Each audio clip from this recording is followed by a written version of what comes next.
Boys against the girls. It's nothing new.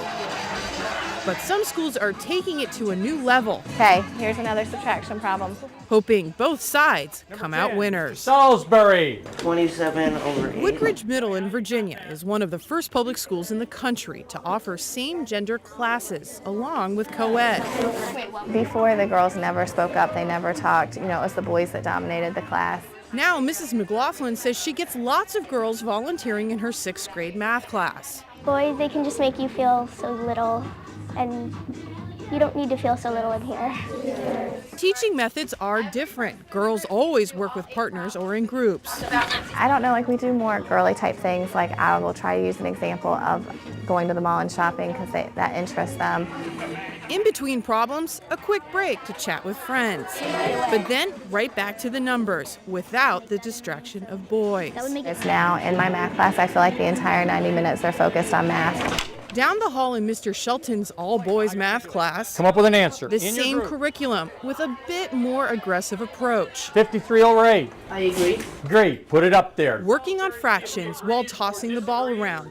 The thought being boys learn better with motion and movement. 24 plus 3 is 27. Over here, the boys want to be active. They want to do stuff. I can't let more than 10 minutes go by without having them do something. Alex Scott says the class helped him get better grades and be less shy. You don't have to worry about the girls looking at you or anything. It's a school of thought gaining steam around the country. More than 500 public schools now offer same-gender classes. We are the pro-choice voice in this debate. We think parents should have a choice in the public sector. Dr. Leonard Sachs is the founder of the National Association for Single-Sex Public Education and author of Why Gender Matters. He says there are big differences in how boys and girls learn. Math skills develop quicker in boys, language skills in girls. And the power of the single-sex format is that it's actually easier to accommodate those variations than in the co-ed classroom. A line graph. We're a school in need of improvement. We have everything to gain from trying this. Principal Sharon Colston had Dr. Sachs train her teachers and parents before launching same-sex classes last fall at Randall Highlands Elementary in the district. How else could you solve that problem? And now we've had children who were below basic who are now advanced in both reading and in math. Karen Hudnall has 2 kids in the program. My son has totally excelled. He's gotten very good in his math. My daughter is working for her as well.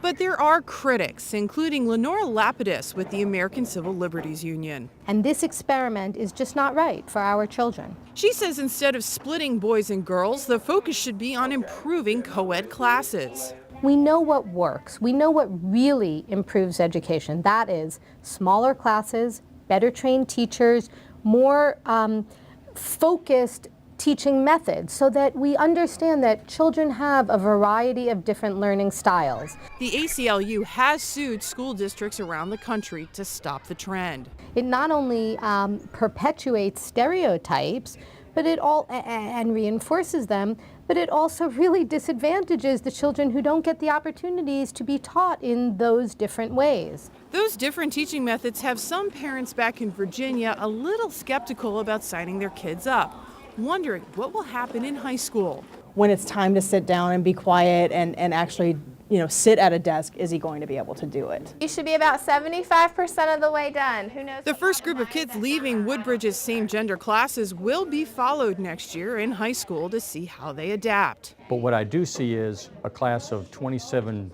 young men that are focused. Teachers say they're confident their boys and girls will leave with a solid foundation My scores are much higher than they were with co-ed. for whatever tests the future brings. In Prince William County, Tisha Thompson, Fox 5 News.